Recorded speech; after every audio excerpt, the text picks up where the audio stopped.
Hello, it's midday. I always look forward to this time of the week because it's Wow Ergonomics with me, Graham Cafe, and Stephen Howe. And today, Stephen, right from the outset, we've got a guest. How good is that? Do you remember last week you brought up the subject of creative packaging? And in particular, you said that your wife, I think it was, had arrived home with her normal shampoo, not in a bottle as it normally comes, but as a bar, like a bar of soap. Yep. And we were like, how does that work? And the wonderful Philippa Butler was around watching the show last week and said she would kindly review it for us. So, hey presto, Philippa Butler, thanks for joining us. Welcome. Yeah, hello. Yeah, Hi, how Philippa. are you? Have you had a good week so far? I'm having a blast, Graham. Cool. As always. Now your hair looks absolutely lovely. Is this the result of? Because we're dying to know. Is this the result of using shampoo, but in bar form? Well, I have to confess, this is not as a result of using Oh, right. shampoo in the bathroom. Okay, so true to my word, I did dig out the bar of shampoo that I had in my possession. It turns out it was a bar I purchased for my son to take on a trip to the Himalayas, as it happens, and it came back in its box intact. Right. Unused. As you do when you go to the Himalayas. Yeah. Well, you do. So I thought, well, do you know what? Waste not, want not, as my granny would have said. And so I dug it out because I know where I put things, and I tried it. But I think, what you said earlier was your wife came home with her usual shampoo just in a bar form. And I think probably that's the way in which you might have the most success with this particular experiment. Just because, when you change anything, there's always an adjustment reaction. And I think, I'm going to say that's what happened to me on Saturday when I used the bar of soap on my hair or, shampoo, whatever it was. It didn't quite respond in the way that I was hoping. But having said that, that very same evening on the television, I did see an ad for a well-known brand of shampoo now branching out into the bar shampoo. And, I'm actually very supportive of this as a trend because, if we can reduce plastics, then I'm all over that. The bar can come in a cardboard box that we can recycle. And this is, a lot better for the environment. And so, yes, let's do it. But, there's a few other things that you would have to consider. And so, the thing about soap, what do we hate about soap? The fact that if you leave it in the shower, like before you know it, the soap is gone, but you never actually used it. So, well, I was going to ask you that, you see, because the cynics amongst us might say, and not that I'm ever cynical, but the cynics amongst us might say that actually this is just a great ploy by the manufacturers to actually make a bit more money, because the thing is with shampoo in a bottle is you can control pretty well how much you're putting on your hand. Although I have to say my sons use my shampoo and I don't understand what they're doing with it, because I only put a tiny bit and a bottle would last me months. But as soon as they get their hands on it, it goes. But surely with it in soap bar form, water's going to get on it in the shower, etc. It's going to require a little bit more cleaning in the actual shower itself, because you get that scum on the shower, but also it's going to get worn out, isn't it? It's going to disappear. So yeah, no, I mean, I don't know that it's a marketing ploy and that we'll use more of it. I think it is catering to the market of environmentally conscious individuals, of which I am one. So, the right on message there for me. But I do agree that I think, unless they've done a bit of work on this ability for the bar to just wash away in the shower. And, I was thinking, the good old soap dish It's got to have a revival, isn't it? You know, the good old soap dish. So you can get one that's got like a sucker, and you suck it onto the tiles in your shower, and maybe you could put it away from where the water is. And Are we going to see shampoo on a rope? Is that next? Oh, Mr. What was he called? Matey. Do you remember that? Yeah. Oh no, that was in a bottle. But anyway, That's in a bottle. Yeah. No. Yeah. Shampoo on a rope. Yeah. That'll be next. Well, yeah, we just have to find somewhere to hang the rope. That's all I'm going to say. So. Oh yeah, but you could take it for a walk with you, couldn't you? You could just put it around your wrist and go places with it. Have need of washing your hair will travel. That's quite useful. So soup in dish with draining section means liquid on bottom, win-win. Right. Okay. So yeah, you could kind of scoop out the liquidy bit and then. Yeah. But then if the tray's then made of plastic, have we then basically just defeated what we're trying to achieve here and just moved the plastic from one thing to another? Well, I suppose that's only a one-off buy for however long that lasts. Yeah. Whereas the bottles, you know. I mean, I do think I've got a friend who works in a shop in Lincoln that's just very recently, opened and then closed again, actually. But it's all about reusables, so that you take your own bottles, you pay for a volume of whatever it is, and they were doing everything that you could think of. So that's another option, isn't it? If we're thinking about environmental issues, to reuse, to recycle, to repurpose, and soap is you can take it with you more readily perhaps than a giant thing of a giant bottle of shampoo that you've got sitting on the floor of your shower. So it's horses for courses, Graham. I certainly appreciate any kind of effort towards sustainability and helping the environment. I think that's absolutely great. In terms of the packaging itself, what does that kind of look like? Does that look fairly plain? Is that, or was that kind of a glossy?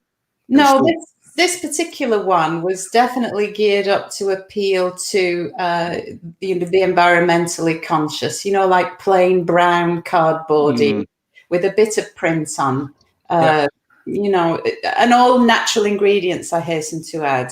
So no parabens, no petroleum products, olive oil, essential oils, those kinds of things. So, that speaks to me as well, because this stuff in the environment is not so good either, is it? And anyway, I'm liking all this stuff. I think at the end of the day, there's always the age-old issue there, that it then comes down to the retailer in terms of sort of positioning of that, etc. Because one of the things about packaging per se over the years is, and why we've gone down that packaging route, is because packaging sells.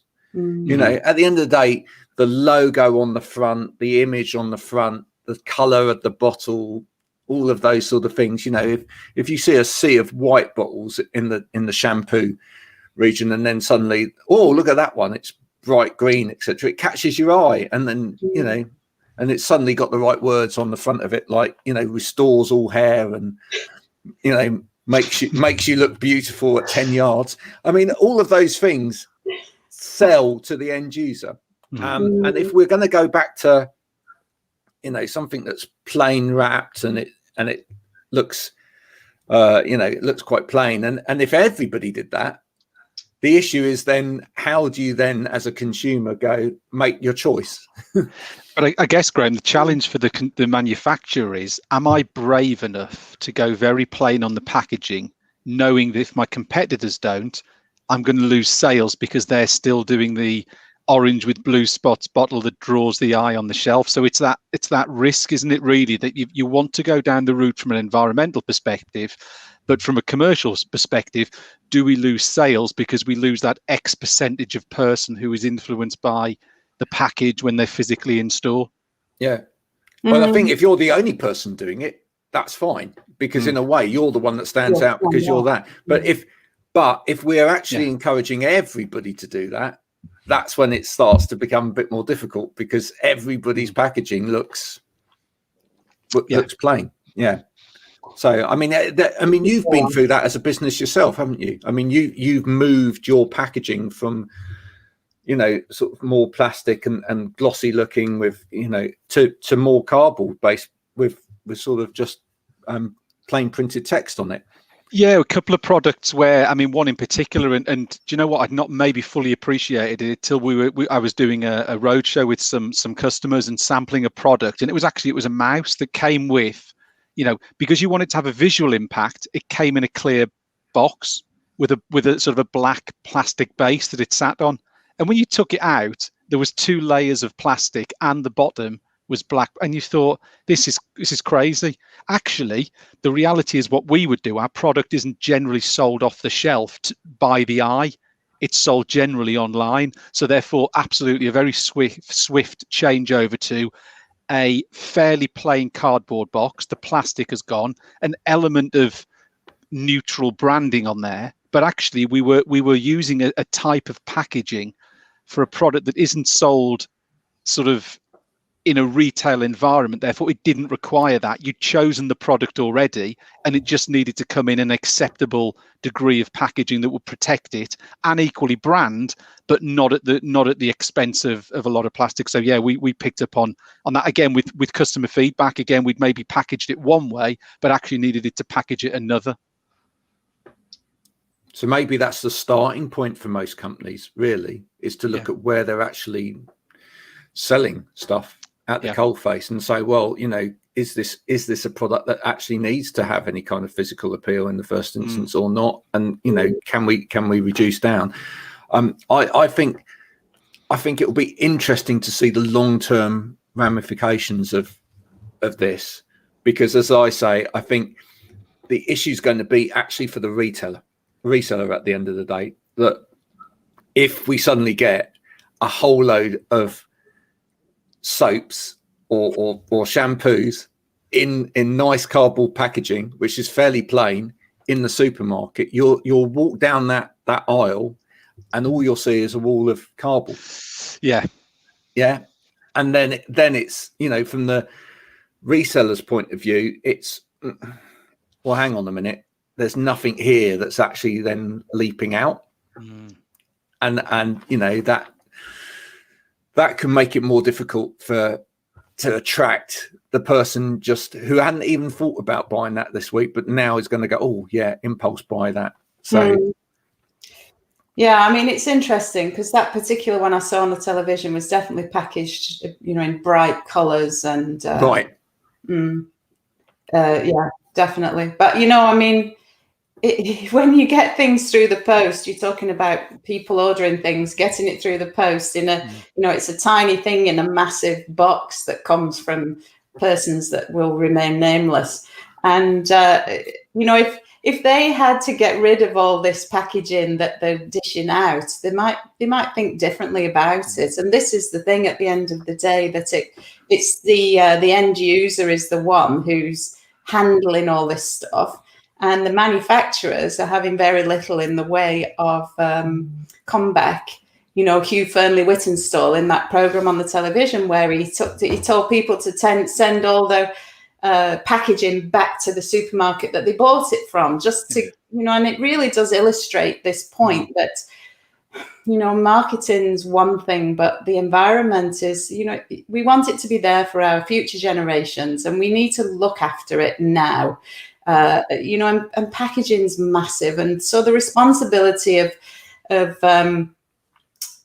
the consequences, what do we do with the results of all this packaging, is really what I would rather think about than who cares if it's all beige on the shelf. It doesn't, Do you know, it's an interesting point, Philip. I don't know what it's like where both of you live, but I think it's great that we obviously do a huge, the amount of recycling we do, we're pretty good, and our neighbours are as well. But I don't know whether you've had the same situation where we're now recycling that much that you'd almost think we almost need extra recycling bins. So almost people have got too good at recycling. And now when you look out, when people have put their bins out, there is so much recycling on the side as opposed as well as in the bin. I'm so glad you brought that up, because I think it's ridiculous. The size of bin that you get for recycling cardboard, for example, is just far too small. We've got in our area we've got 2 bins plus a food waste bin. So you've got a green one and a black one. I can never teach my children which bit goes in which. I end up every week just before the bin men come taking stuff out of one and go, no, this is paper and metal, and that one is cardboard and plastic. But they just chuck it in whatever. But yeah, it's never big enough. It's never big enough. Especially Graham, when there's that many of us are working from home and having things delivered to the house, even more at the moment. It's whether it's that retailer that Philippa referred to or didn't refer to earlier, or anyone else, the amount of cardboard coming in is astronomical. And how if you're not careful, you see, people then will just put it in with their normal waste because they haven't got space. So it's, as you say, that conscientious packaging of, is the packaging oversized? Is the packaging appropriate? And if it's not, it just leads into so many other issues. No, it is difficult. I mean, it's difficult because at the same time, and if you've sent stuff out by packaging up yourself, you do over package it because you want it to arrive safely at the other end. So I mean, there's to a certain extent there's always going to be excess of packaging just to protect whatever it is that's being transported. And we all want things to arrive absolutely perfectly, don't we, as well? But certainly if we could reduce down the amount of packaging that's around any particular object that we buy, then it solves to some extent the consumer issue of how you get rid of that waste at the other end. But I think we should still make the bins a little bit bigger, because it just encourages, as you say, at the end of the day, it encourages people to put it into the recycling bin as opposed to put it into their waste bin, because it's their recycling bin's overfull, and then that defeats the object as well. So I'm going to look out for this said bar of shampoo. Yeah, you automatically want to say bar of soap because you just think that's the only other issue I may have with it. Just to close off this part of the conversation, which is potentially, is there an issue whereby you might pick up the wrong bar? Listen, that bar I had, it was hair and body, Graham. Oh, it was hair and body. Yeah. Okay. Well, then that's good. That's good. So I think, and not being funny, I think that would be fine for a man. Yeah. Well, I can tell you now that the shampoo that I use, which I have to use. Oh yeah. Oh, you said this. I have to use this particular shampoo. Otherwise, I don't achieve that. What I have to achieve on the follicle side of things. That I would definitely not use on my body. No, because that would remove hair from other places. I'm worrying about what you're putting on your head now, really. But it's just that's just the way it is. I did do a podcast with my hairdresser as it goes, and my hairdresser reliably informed me that what's going on with the skin and the scalp and the hair really is a reflection of what's happening inside of us. So that nourishing the scalp and nourishing the hair is actually much more about what you put inside rather than going ahead with, and if it's a particular shampoo, you said it's very caustic. And in fact, potentially that has the potential to fuel this cycle of, are we talking dandruff, Graham? I mean, you're not talking about your hair falling out, are you? No, I'm not. No, I don't get dandruff per se. No, I actually get a sore head. So I don't actually, I have to be really careful with what shampoo I use. You're very special in that case, aren't you? But, yeah, I am. But I can assure you that I don't actually eat that product. Good. And no point does that enter my diet system. Eat nutritious, the vitamins and minerals that nourish the scalp and nourish the skin, and then nourish it from within. Unfortunately, I can't eat a lot of vegetables or. You're so special.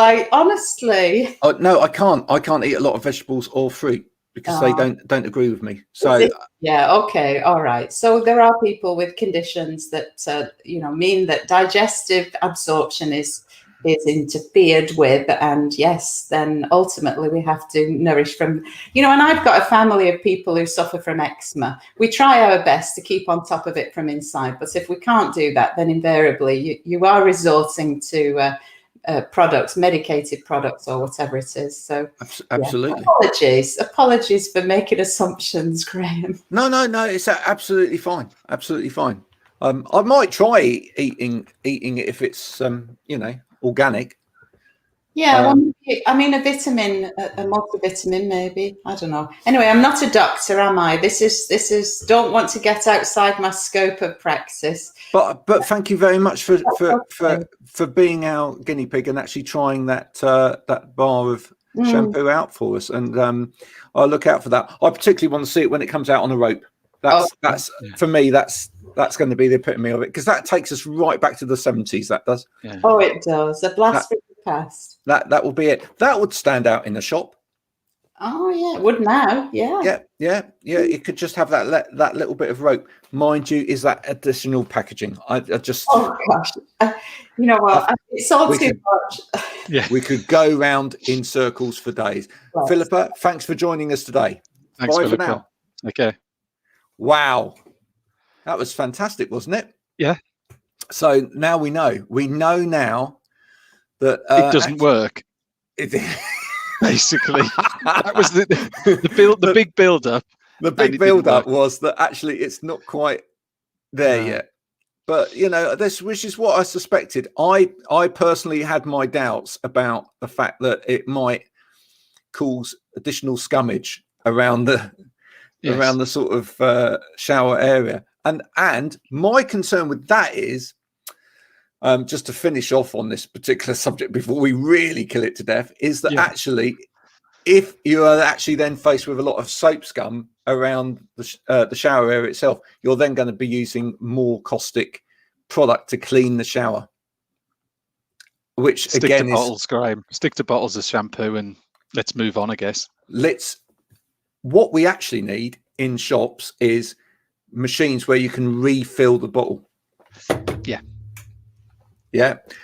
Oh, Mr. Rigby says, does anybody know the interesting fact about Imperial leather sticker? No. Share it in the comments, please.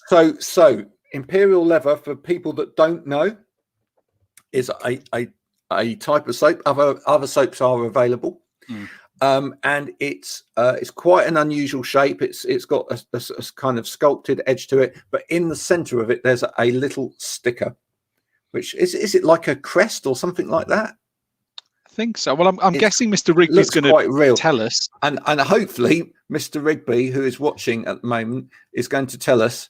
Otherwise, we're going to be stuck here thinking, what is the interesting fact about the Imperial leather sticker? He's now probably taken a telephone call. We may come back to that. Can I call in? Yes, yes, of course you can. Of course he can. Yes, absolutely. You can call in. Let me see if we can just bring Mark into the equation. I'm going to Steve, you talk to people about what we're going to talk about next while I bring Mark into this conversation. I'm going to contact you on LinkedIn, Mark. Okay. So as Graham's contacting Mark, one of the subjects Graham and I wanted to talk around today was talking around pay rises and stealth pay rises. So is it going to be something we're going to see in the future where bosses and organizations won't be giving pay rises, but in terms we'll be saying, if you carry on working from home, you can keep or reduce your transport costs down. So that's one of the things we wanted to, I guess the main subject that we're going to cover today, Graham, wasn't it, was looking at stealth pay rises. So can you get a pay rise without getting a pay rise? It's such an interesting subject, this one. I can't wait to sort of deal with this, which we will very shortly after we find out about the sticker that is on Imperial leather. I'm calling Steve to explain. Okay, so he's calling you. Mark, you can actually join us if you're at a computer. I've sent you the link. But if not, he is calling me. But he's calling you. Okay, I can't take a call whilst on this. Well, you can do. Why doesn't he just? Yeah, you can do. Just take the call and put him near a speaker, something like that. Let's see if we can catch him, shall we? Answer your phone. I'm so glad that people try and disrupt our show and make it sound almost unprofessional by We can do that all on our rules. own, Graham. Yeah, we don't need any help. We don't need help for that. No. Thanks. Come on. Hang on. Right. Let me get the answer. Hang on. Right. Steve's now put himself on mute so he can get the answer off of Mark Rigby, who's phoning in, even though we've given them a link to actually join us live on air. So there we go. So yeah, when it comes to this stealth pay rise, what we're going to be thinking about is from the working from home piece, that lots of businesses have been saving money basically by having people working from home. Now, the more people work from home, they are saving money on transportation, etc. Oh, I think Steve's got the answer now. Steve, right. what's the answer? Well, hang on. Mark's on the phone. Let me see. He's going to go next to my headset. Let's see if we can hear his answer. So just bear with me. Okay. Go for it, Mark. Afternoon, viewers. First time caller. Hello, Deirdre. How are you? Imperial Leather Soap has a little sticker. Yes. Right in the middle, if you remember. And as you wash your hands, the sticker remains in place, but all the soap goes away. So if you may cast your mind back to childhood, you used to always see a little slither of soap with a kind of raised bit in the middle, like a turret, where the sticker was still on top. And the reason for that is you're meant to turn the soap over so it rests on that so it doesn't get wet and sludgy. Oh. There we go. Genius. Assuming you heard that. Yep. Well, there you go. Thank you very much, Mr. Rigby, for informing us of that. So maybe there's an answer going forward for the shampoo thing as well. Maybe someone needs to design a little element to it which stops the sludge from going on the shower bit. Mm. No, that's genius. Thanks very much there, Mark, for throwing that first time caller into the fire. First time caller. Lovely. So back to this subject that we want to talk about today, which the big subject we want to talk about today, which is stealth pay rise. There it is at the bottom of the screen. So it's just explaining to people basically what we're talking about here is, lots of people working from home. We've talked about it to death over the weeks in terms of, the ergonomic piece. But here we go. All of these people, a lot of them not commuting to work anymore, not getting in their car, not getting on a train, not traveling to work, saving money. All of these people not necessarily having to buy lunch while they're out, buy coffees, etc., etc. Not great for the economy as a whole, but in terms of their own economy, their own wealth, saving money.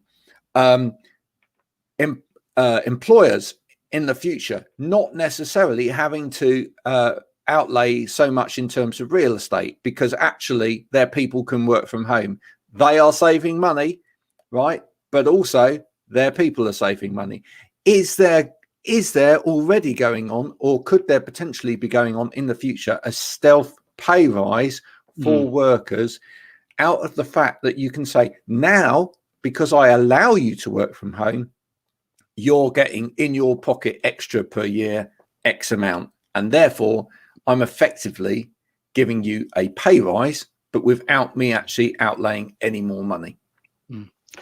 So, Graham, I was thinking about this one because I know we discussed this topic. I'm going to use some very round numbers, but just to sort of scope it out. Let's say, for example, you were traveling on the train or the tube every day and you were spending £15 a day, let's say, on commuting.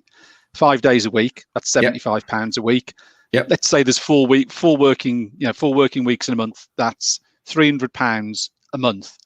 If that person was a 40% taxpayer, that £300 net is the equivalent to £500 gross in their salary a month. So multiplied up again, that's a £6,000 a year, round numbers, pay rise in effect by being allowed to work from home just purely on transport costs. It's now, amazing. as you say, there are other parts of the economy that will get, let's say, robbed, as it were, because you are going to have impact on coffee shops, transport, etc., etc. But as an individual, it's quite interesting when you start running the numbers through as to what the impact could be. And if you are an employee who is currently working from home under the instructions of the government, but you are then told at some point to return back to the office, let's say you had to go back at some point in the future 5 days, which on the various discussions we've had is fairly unrealistic, you're going to feel £300 a month worse in your pay packet, aren't you? Yeah. And are you going to want to do that? Are you going to want to say, actually, by making me come back to the office, I am going to be worse off in my net disposable income? We started it as a conversation, and the more you go into it and you run scenarios, etc., through your head, that one I gave was very, very rough. It's quite staggering when you start thinking of the impact is huge on this. Massive impact, and as I say, it's not just that. It's not just the commuting costs. I mean, for me, when I was doing a lot of traveling, one of my greatest costs on a yearly basis was parking, because I used to commute to a lot of places, and then had to park to go and see clients, etc. Or I would drive the car so far, and then rather than get stuck in traffic getting into a city centre or whatever, I would actually park at a train station and then get the train or a tube station or whatever, train or tube into the city centre, or tram. If it's places like Manchester or whatever, I'd park on the outskirts and get the tram in, whatever. And so, I mean, I could quite easily spend somewhere in the region of £1,500 a month on parking. And you've probably been the same. There's probably been months where you've spent silly amounts of money on parking.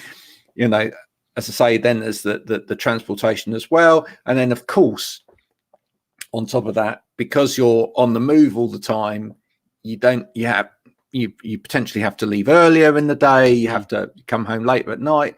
There's the additional food costs or whatever. I mean, that guy that owns the little, or the people that own that little sweet shop at Bank Station, I mean, he's going to be bust, at this rate, because I mean, the amount of times you just get your little packet of Opal fruits or whatever on the way past, Starburst that they are now, on the way past, whatever. Even those little people there, news agents along the way, you pick up a newspaper, etc. on the way, or, a cup of coffee from a coffee shop or whatever. All of those people, not getting those little bits of income in on a regular basis, but also you're saving those monies, because when you're out and about, you need to spend those kind of monies to keep yourself moving, etc. So all of that is a massive saving, I think, for anybody working from home. And let's take this back just for a second, because we can, into the whole ergonomics piece. The surprising thing is, when you start doing those sums as well, is just how little has been offered in terms of reimbursement by companies for staff in terms of the setup at home. Because when we've been hearing from people, well, actually, my company says I can spend £300, which we know as a sort of gross figure for actually setting up a home working environment to work, is no money at all. It doesn't even really pay for a good chair. All right.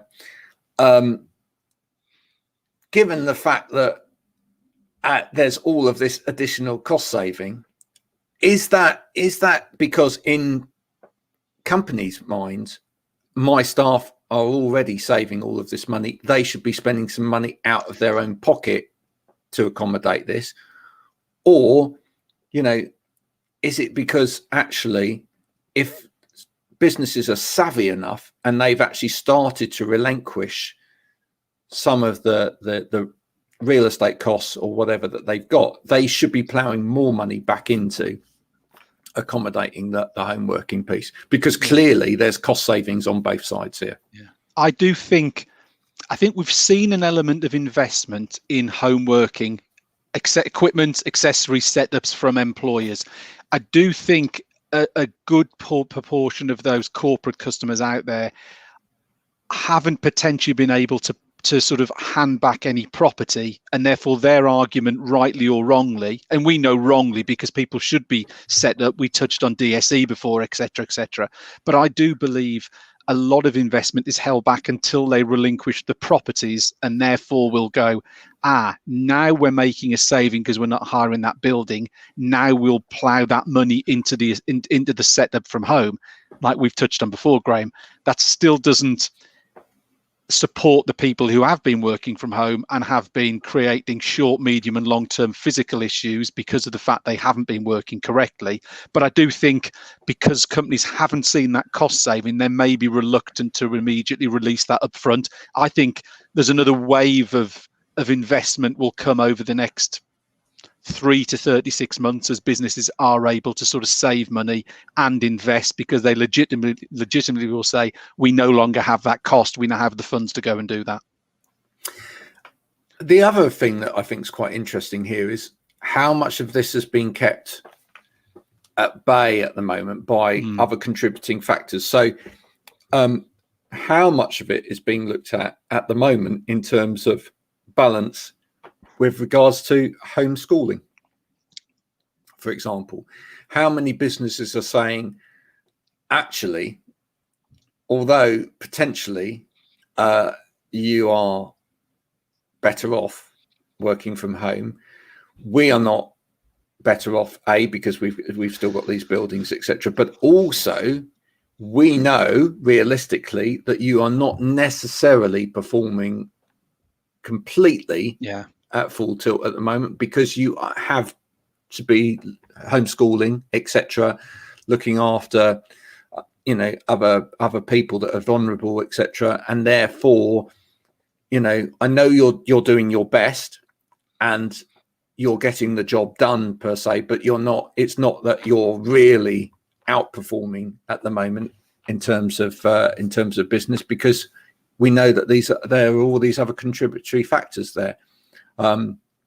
I think that's the crux of it, Graham. I think like I know they've got the government, etc., have talked about it repeatedly. Whichever colour you vote, whatever it would be. But I think the key to everything is the return of kids back to school, because as you say, businesses aren't necessarily seeing the productivity boost that's been quite often attributed to working from home, because people aren't and haven't been. If you think how often schools have been in and out, going back to March last year, we haven't really had a sustained period where the children are back at school and employers can see the benefit of home working and the productivity increases that are well documented, because as you say, people are getting their job done, but then maybe their productivity hasn't shown that increase because they are having going to support children, vulnerable people, etc., etc. So I don't think I think the key is return to school, and that's where we can start to review the benefits of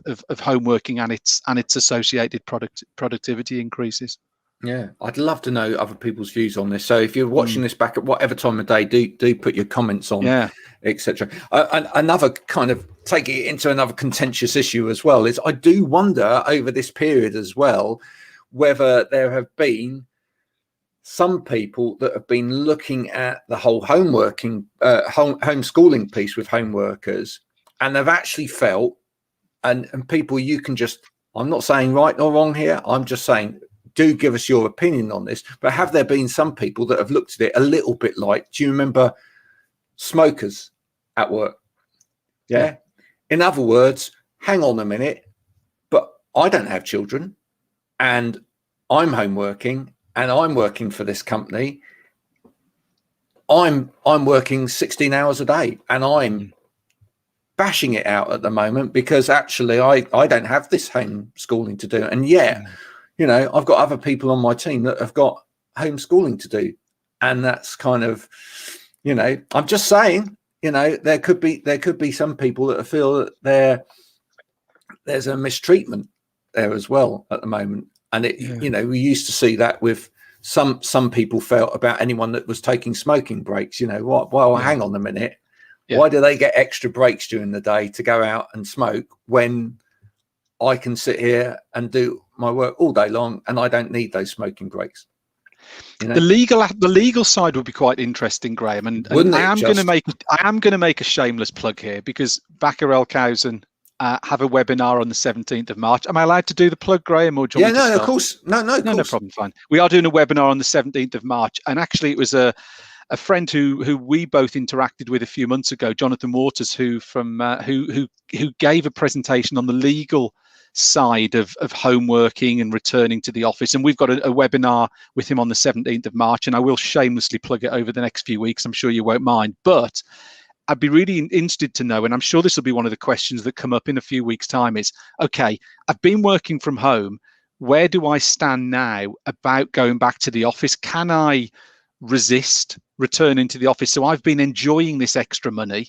Can my employer sort of turn the home working tap off and make me go back? Because I'm going to be worse off, and I've got used to living with this extra 100, 200, 300, whatever it would be, pounds in my pay packet. So that'll be another interesting thing from the legal side, is how will it be affected? Will this whole stealth pay rise piece then flip on its head, and people go, well, if you're making me come back and put my costs back in, I want a pay rise. So it's well, I'm guessing that the first port here will be people's contracts, and I'm guessing that the majority of people's contracts, you've had contracts over the years when you've been working for people, so have I, have generally said that you have to work X amount of hours a week, and that generally you need to work your general place of work, and it's normally stipulated in your contract, is here, and that will normally be an office address.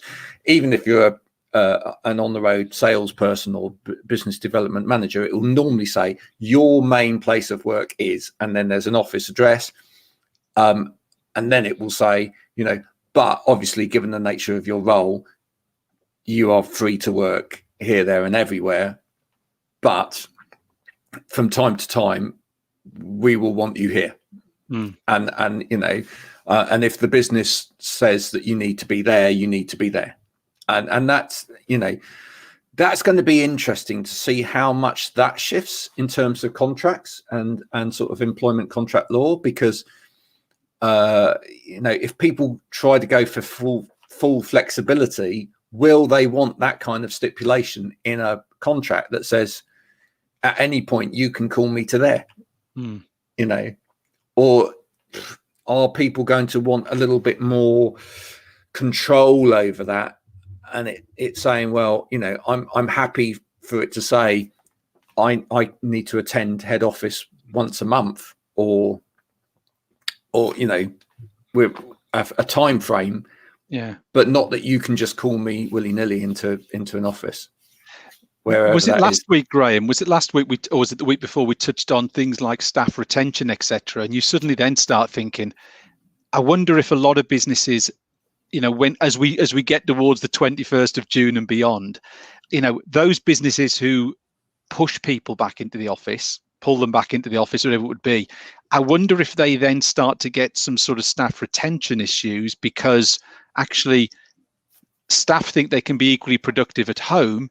And therefore, like, we almost going back to the stealth pay rise piece, if people then feel worse off, which they will be if they're used to this extended period of having more money, does that then start to create staff retention issues for those organizations? So, suddenly they find that people no longer want to stay because, their competitor in a similar field is allowing people to permanently work from home, and someone will go, well, actually, do you know what? I'm going to go and work for him because he says I can do 5 days a week from home.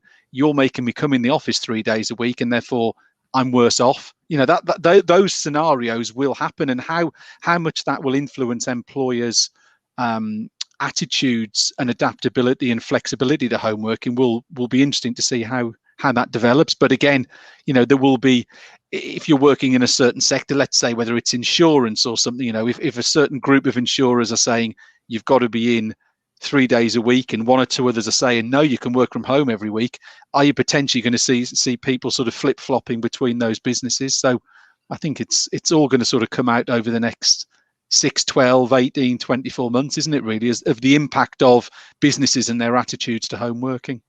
I think there's another interesting point when you were talking there. It suddenly occurred to me that if you listen to our language and how we're talking about it this week compared with last week, it's changed. And I'm sure for a lot of people it has, in that we're now starting to talk more about choice. And we're now starting to talk more like we are coming out of the end of a black tunnel and into the future, because we clearly now have, over the last few days, we've had the announcement from the government. We have a roadmap in place, albeit not fast enough for some people and probably too fast for others. But I think we need to be careful to remember as well that we are still in the middle of a pandemic. And with that, I did a poll a few days ago. I don't know whether you saw that one, about vaccination, and that was really interesting. The amount of people that actually came up on that poll that said, "Well, hang on a minute, no, I'm not going to be having the vaccine." You're daft if you think that this is an answer at this point. But yes, I probably would have the vaccine at some point, but not until later down the line when it's properly been tested. And some people were actually giving dates to when they felt that proper testing would have been done, like 2023, for example. Right. But there's still quite a high proportion of anti-vaxxers out there. And I'm not going to put any judgment on that. That's for people to make up their own mind. But it certainly has an impact into this conversation because, again, how many businesses are starting to roadmap now getting people back into the office? But will you actually be able to get your whole team back into the office? How many people have actually been all of this time isolating, not just feeling the frustration of lockdown like some of us and thinking, well, when we can, we're going to get back out there, etc., but have been isolating and or are now actually terrified of what's out there in the world and still do not want to confront potentially other people or public places or whatever, because there's still the risk of getting this virus. And depending upon what age you are as well, you're going to be waiting some time before you get a vaccine. I just think can people roadmap completely a return back to the office? And therefore this whole working from home piece, even on that side of things, even on the pandemic side of things, has a much longer journey still yet to run than I think a lot of people perceive. I mean, Graham, could you get a situation where businesses are trying to go back to the office and someone hasn't had the vaccine, maybe through the whether it's through choice or whether it's through the rollout period, could an employer say you have to carry on working from home until you've had that? Well, there was a piece that I saw, a news piece that I saw the other morning, that it's potentially, and this will be really interesting for you to pick up with Jonathan, actually, that potentially some businesses may start to actually say, unless you've had the vaccine, you have no job. There was a plumber's, is it, I want to say Pimlico. Pimlico was a plumbing business, isn't it? That's the one that you see as you take the train into, is it into London, isn't it? Yeah. And I think they said that, I think, was it for all new employees? They'd have to, I can't think, there was someone was insisting it was for new employees, and someone was obviously making sure that people did it, even for existing employees. But, it starts to, it all sort of, it's intertwined, isn't it? This vaccine piece, the homeworking piece, it all sort of crosses over and goes off at all sorts of funny angles. And suddenly like we've just been kicking ideas around here, and suddenly a couple of scenarios come up and you go, oh, I'd never thought of it that way. What's the impact on you could have a situation, what if within an organization, a group of employees asked to return to the office are aware that a member of staff hasn't had the vaccine. They could employees insist that a colleague cannot return to the office until they've had the vaccine? Well, there's lots of, yeah, potentially, yes. I don't think it would necessarily happen at colleague level. I think it would be at operational level that someone makes a decision based on risk. It would be a risk assessment scenario. Based on that risk assessment, that this person cannot return to the office because they're actually potentially putting everybody else at risk. And let's face it. Having been involved in the world of risk assessments, a risk assessment would throw that up. It's that everybody else has had the vaccine. This person hasn't had the vaccine. We don't know where this person's traveling to or who they're meeting outside of this, especially as things open up. They are potential risk in terms of bringing COVID into the office. So there's so many interesting different facets of this that hang in the air. I think it's virtually impossible, actually, for a business to adopt a complete return to the office based policy, and that in itself means that long term, for the future, I think there has to be a work to flex policy for most businesses. Now that in itself is going to become really interesting in terms of how businesses deal with those dynamics, because as you say, on the one hand, you may have people that desperately want to get out of their houses. They may not be big enough to accommodate them properly. They are sociable people. They want to get back to work. They want to be back with their friends, etc. And then there will be other people within those businesses that are going to say, no, I'd rather stay here. I'd rather continue to work from home. And this always comes back down to, and it certainly will in this instance, the management piece. How do you flex manage that? How do you maintain keeping a team together when it's one thing maintaining a team when they're all remote, because ultimately everyone knows that they are having to work from home, etc. And you can use technology as best you can to bring them together through things like Zoom or Teams or whatever. But when there's the choice and some are in and some are out, keeping people from forming cliques or bubbles, or or not seeing certain people as being slightly ostracized from activity, that might be more difficult. And that's going to be a massive challenge to management in business, and I wouldn't want to be there dealing with it. From my point of view, I think the only way of dealing with it would be to very much promote sort of flexible working as a real ethos within the business, and promote not